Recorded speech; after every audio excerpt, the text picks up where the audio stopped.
Another video for the black sheep and the scapegoat out there.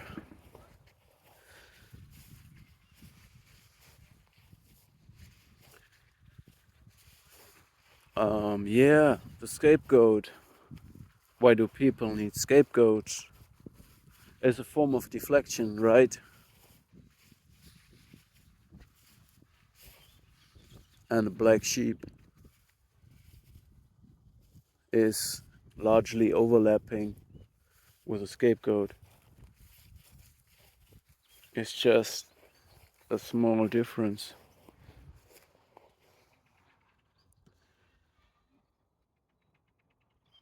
Like the black sheep is a truth speaker and outstanding, standing out of the crowd, standing on top of the hill and speaking the truth. While a scapegoat is also outstanding because it escaped.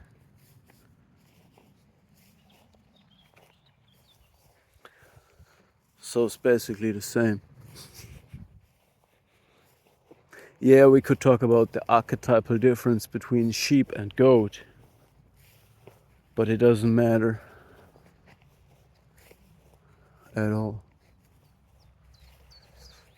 So we know that narcissism and psychopathy are ultimately self-defeating strategies.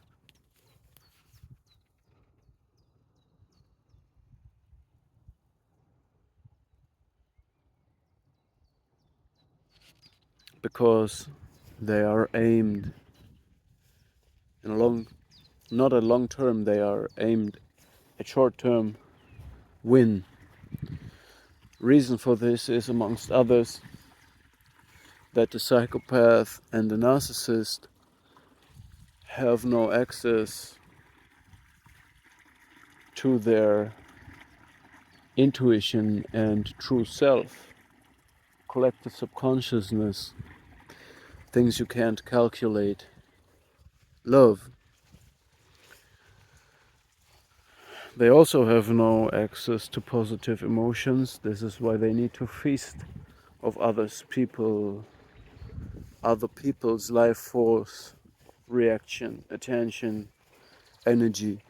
But they try to create a narration that looks like the other people are dependent on them. But when they have a black sheep in the family and then they scapegoat it or release it,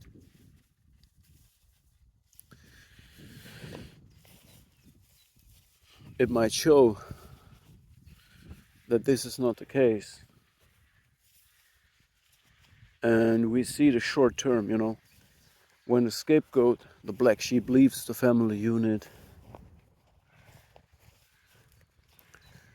the narcissist and the psychopath are blooming, they're celebrating, because the remaining void, the identity they try to steal, the remains, they feast on the remains, they are scavengers, vampires, parasites. They feast on it and they celebrate because now they have put someone into the despair that they are coming from. So the psychopath and the narcissist come from deep existential crisis and trouble they never solve. Instead, they just jump into the next situationship and the next situationship in order to switch their identity, shapeshift into something new, try out a new role, a new face, but it's never genuine. They have no identity core.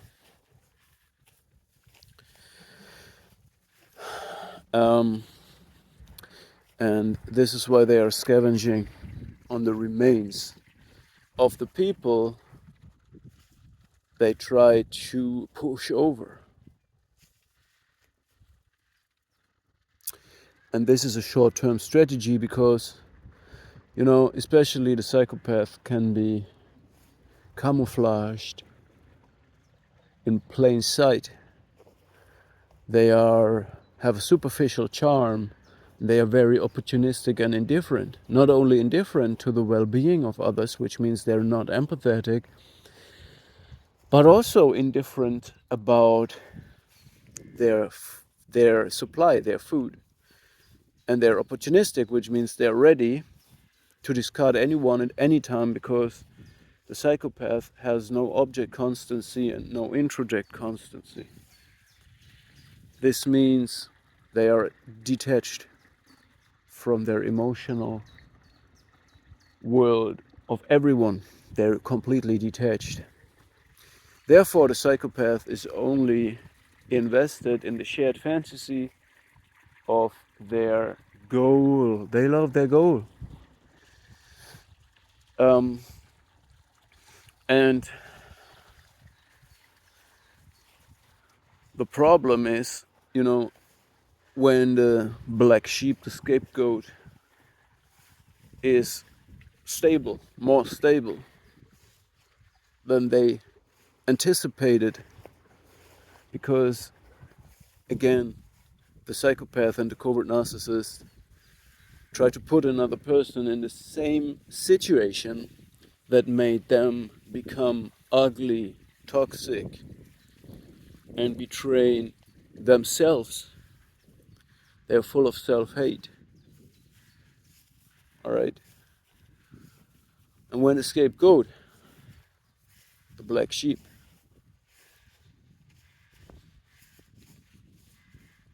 starts to thrive and proves that the narration of the cult is wrong, this shows that in the long term, narcissism and psychopathy are self-defeating, because slowly the truth catches up with the lies that quickly gave them a thrill, sadistic supply. The malignant narcissist only feels alive, as Professor Sam Wagner told us.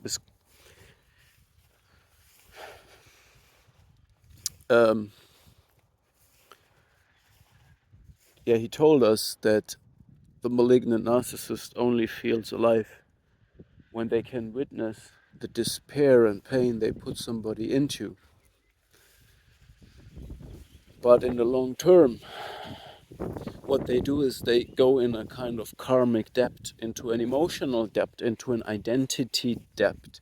So in the short term, they feel satisfied. They think now they won it, while they feast on the remains.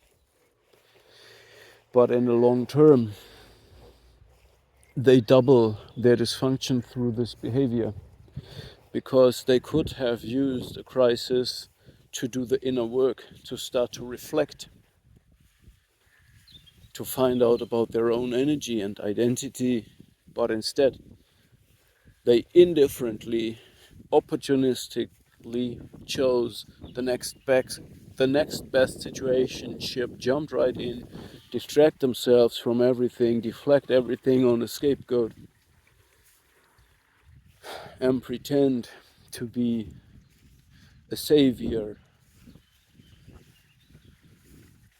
a victim, whatever you want. They pretend to be, probably a hero. But again, in the long term, they have just created more anxiety and shame that is pressing on their conscience, so they need new ways to distract themselves from the truth.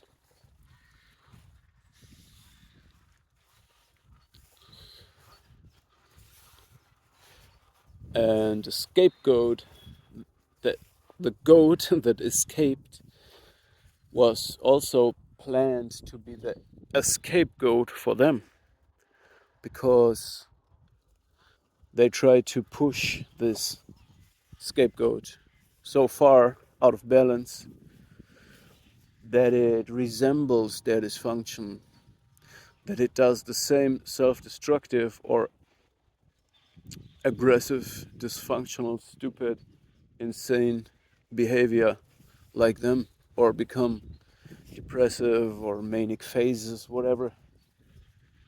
They try to create a reality that crashes another person into what they are.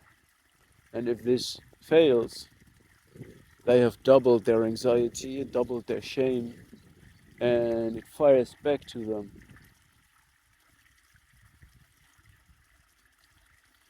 It fires back. So these people, first they are envious of you when you're in your innocent, working, functioning state. And they think, you know what, I can teach this person a lesson. Once I put this person into the trouble that I come from, the person will become as bad as me, which will restore my sense of grandiosity. Then they execute this plan, triangulate you, and then they are envious on you. So first they are envious because you have everything, and then they are envious because you still have everything. It's because they only see material things, and they also kind of estimate who you are based on what they are. It's the same. What makes us vulnerable for narcissistic psychopathic abuse is because we see in the narcissist, the psychopath, a human being, because we are human beings. That's both wrong. We should not see human beings in them, and they should not see whatever they are in us. And this is why in the long term it shows and it fires back and makes the dysfunction of them worse, because they never take time off to reflect, to work on themselves. Instead, they shapeshift roles, they feast, they consume, but they never build. And when a scapegoat, the black sheep, insists on speaking the truth and not being the introject these sick heads have of you, this is very frustrating for them, and they will become very tired of creating that form of peace that they want, which means that everybody accepts their form of narration, their lie, the manipulation, the dysfunction, and they call this peace, equality, while real equality breaks them because they can't look in your eyes. They can't they can't they can't keep up with your level. Problem is, in the first place, when we start competing with them, that's the first mistake, because we always have everything that tells us that they are always envious. So first they envy us because we have everything, then they steal everything, then they envy us because we still have everything. They envy us because we're healthy, then they try to disbalance us, then we're still healthy, then they envy us still. So yeah, love, envy, hate, it's all the same for them. They can't outright admire you and thankfully take the existence you give them, having part of your grace and mercy. They don't know what this is: respect and mercy, admiration. They don't know what this is.